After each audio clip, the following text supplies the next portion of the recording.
everyone. Sorry, I'm just a few minutes behind schedule here. I had forgotten to grab a couple things before I got started. So I'll just kind of wait for a second here and see if anybody's going to be hopping on to live with me. So if you are, please say hello in the comments. Always like to see who's here working with me live. And I also appreciate it when you guys comment that you've watched it later. So then I get to see who's been here and having fun right along with me. So tonight I have for you, we're heading now, of course, so I believe, if I've heard correctly, the autumnal equinox is this weekend, which means we will officially be in fall, which now means we can start working on our fall projects for Halloween, for Thanksgiving and fall birthdays, and of course headed in toward the holiday season. So I have a little bit of everything for you tonight. I'm going to start with a Halloween project from the online store. The bulk, pretty much all I believe, of our Halloween items for this year are actually in the online store. You probably will not find anything in the holiday mini catalog that came out. So if you're looking for Halloween, pop into that online store. There's some really cute items in there. One of my favorites that I have picked up is called Playful Ghosts. I think these guys are just adorable, and I like the little phrases. They fit in nicely to little spaces. If you're making little tags for treats or something for either your kiddos, grandkiddos, trick-or-treaters, whatever, they would be really adorable tags. And of course you have just some pumpkins. If you want to just stick with some fall type looking things, you got some pumpkins there. So I recommend Playful Ghosts. I think he's totally adorable. And that is what I'm going to be working with, I should say, on camera tonight. And then I will also have some fall items and some wintry items for you just down the road with some samples. All right, so let's go ahead and get started tonight. Here is the specs. What you are going to want to have with you is a piece of cardstock 5.5 by 8.5 for your card base. I'm going to be using basic black, which I might end up just pushing my piece of paper out of the way so you can see what I'm doing. Then, whoops, let me move this over. Then you are going to want a piece of designer series paper that is 3 by 3. I am working with a piece from, I know I've mentioned this before, the Flowering Zinnia has 3 pieces that on the back side work super well with your Halloween projects. They've got gorgeous, one is gorgeous grape, one is a pumpkin pie color, and one is granny apple green. So on the opposite side of some of these really bold flower images are these great colors that fit into all your Halloween projects. And that again is also in the online store. Whoop, hold on a second, I dropped my dimensionals and they were under my elbow. Okay, then you are going to want a piece of cardstock that is 2.5 by 4.25. Mine is Gorgeous Grape to go along with the grape that is in my DSP. And then you want a neutral piece that is 1 by 4.25. I'm going to be using basic white, and then some kind of focal point, small-ish, so 1.5 to 1.75 inches. I'm going to say square for lack of a better term.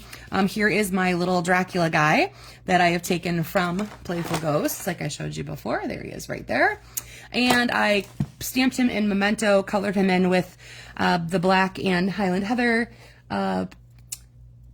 Stampin' Blends, there we go, to make him have his little Dracula cape and things on there. So he is going to be the focus of that for me tonight. All right, so first thing we're going to do, let's go ahead and take our piece here, our neutral piece, that is 1 by 4.25. This is going to have your phrase on it, and it is also going to support your focal point. So you can decide what direction you want things to go. So I'm going to assume my focal point is going to end up right around here. And then I'm going to put in, I have 2 little images from that Playful Ghost. So the first thing I'm going to do is add a Happy Halloween. Oops, it's a little crooked. Let me fix that. All right, so I'm going to add a Happy Halloween on here, like so. And then there's this tiny little image that has a bat and a couple little stars. And I think it goes perfectly with this because it's our little vampire ghost. All right, so there is that. You probably could take a little bit of a maybe daffodil or something to those stars and fill them in a little bit, but I'm just going to leave them like that for now. All right, so set that to the side. I'm going to remove this so you can see what I'm doing with my whole card here. All right, so let's go ahead and take that card front and give it a nice burnish on that score line so you have a nice crisp fold. You're going to grab that piece of 2.5 by 4.25 cardstock. Again, mine was Gorgeous Grape. And it's going to go kind of near the bottom. So I would say maybe like this part is about halfway up. So it's more toward the bottom than to the top. Okay. Then we're going to go ahead and add our DSP on there. And I'm going to put it right about here. Okay. And again, I'm going to show you everything laid down flat. You can, of course, take anything at any point that you want to and raise it up on dimensionals. You could add texture to any of these layers with embossing folders or something like that. That is totally your call. So this piece here goes just a little above that, so you have a little bit of your cardstock showing at the bottom. And then we're going to go ahead and add our focal point. So again, everything on mine is flat to the card front. I'm going to make him look like he's flying a little bit. Okay, so that is your basic layout right there. So you've got your square of DSP, you've got some color behind it on your card base, and some kind of neutral to show that off. And if you want to, of course, you can change up the size of that piece for the neutral depending on what phrasing you're using or what images you want to use. If you need it to be a little bigger, a little smaller, go ahead and change that up. I've made it flush with everything and filled it up with what I had. You can, of course, scale that down as needed. So let me show you a couple more samples that I've done with that layout. Hi, Laura. Nice to see you tonight. All right, here is one I've done with the DSP that is in the mini catalog that is called Splendid Autumn. It's another one of those impressionist looking, kind of like paintings, impressionist paintings, and it's all autumn themed. So you've got some fall leaves, fall foliage, a little like a meandering path through the woods situation. Really, really pretty, beautiful imagery on those. So here is one I've done, and I added the phrase and the leaves come from Changing Leaves, which has a hybrid embossing folder with it. So what I did is I stamped it and I die cut it and I sent it through, the die fits right into the embossing folder, and you send it through all at once and you get the die, you get it impressed with the embossing image and die cut all in one swoop. So it's hard to maybe see on camera, but there is a lot of detail into these leaves because it has the embossing in it as well. My base layer is basic beige. I have wild wheat as my colors that I've used there. I added a little bit of basic beige ribbon to fill in that corner as well. Okay, so there's one. This one here, also from Splendid Autumn, but it's got these really neat daisies in it. So I went to Cheerful Daisies for this one, and I added, I stamped this in crushed curry and espresso and then cut it out. It also fits a die, but I just fussy cut because it was handy. And then you'll see here, I changed up this layer just a little bit by making it a little smaller, and I banner flagged the end of it. Old olive and crushed curry. And then here too, what I did is I took this piece through my Simply Scored, and I scored it every 1/8 of an inch. So it's got a little bit of texture, kind of like a rib texture to it as it goes across the page. Or card front.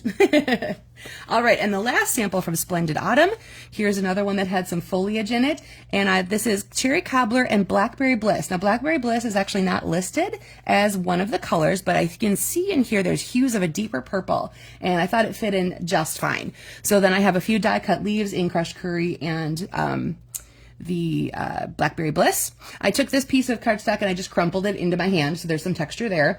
And then instead of doing the phrase all the way across, I used another die from that set. Thanks, Laura. I think they're pretty fun too.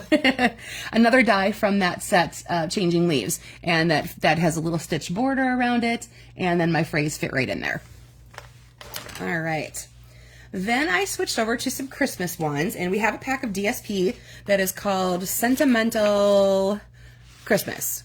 And it is our fundraising pack for this year. So every holiday, every catalog, our mini catalogs, we have something that we've tried to do a giving back with. And so this pack of DSP, every time you purchase it, a portion of money will go toward helping literacy efforts. So, and there's some really cute patterns, really cute designs in there, goes with just about everything. And there's some that have like, candy cane and holly, and then you've got trees and you've got birds, all kinds of, a reindeer, all kinds of different really cute little things in there. So I highly recommend taking a peek at that. It's in the mini catalog, and I will have, of course, page numbers and all that good stuff posted on the cards later.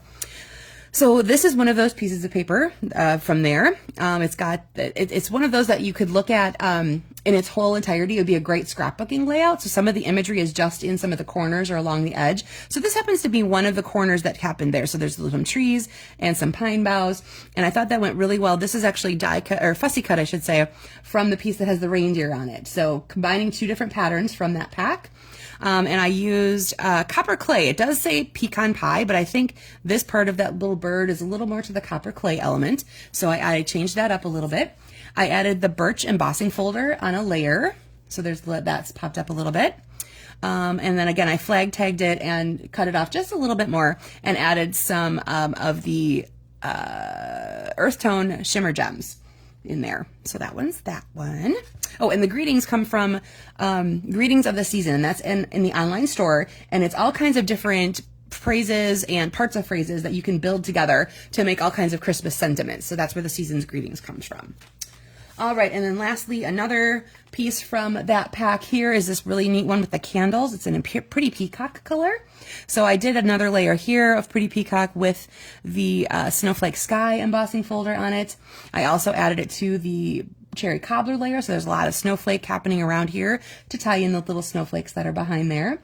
And I fussy cut an image again from that DSP, which is kind of the one that gets hidden by this one here. It's got the 3 candles in it. And then I added what are they called? Adhesive back sparkle gems in this coppery goldy color to just add a little bit of bling to those parts there. All right, so let's go back to the original design, which was the layout here. And as you see, as you went through, I swapped out whether they were on the left or the right, the big square of DSP. You can play around with that as well. And so this one here is the opposite. I flipped it to the other side. And then the differences are, of course, I have layers behind the neutral on the front and the DSP. So there is black there and there's black behind this one. I added the plaid embossing folder to my grape cardstock. And then I actually took my marker, my black Stampin' Write marker, and I traced along any of the lines that were indented. So down in. So there's a little bit of extra marking on that piece to add some more interest to that particular layer. So again, I still have my bat, my Happy Halloween, and my ghosty. He's just the opposite direction, looking outwards this time instead of looking in. All right, so that is that layout, everybody. Really simple. The 3x3 cut is perfect for DSP because you will get a good portion, a nice even portion out of your 12x12 or 6x6 piece of paper. So it's a really great way to cut your DSP into that 3x3 square. So again, if you want to step them up a little bit, add layers behind. You can change up, again, this one has embossing, flag tag your shapes there, or just do a different shape entirely for your phrase. That is totally up to you. And then again, here are the ones we started with for Halloween, and then of course the autumn ones and heading into the Christmas ones. So that is it for me tonight, everybody. Hope you enjoy this layout, and if you've made one like this, please share it in the comments under this video once it gets posted on the page. I would love to see what you are crafting with. All right, everybody, have a great rest of your week, and I will see you again next Monday night. Take care.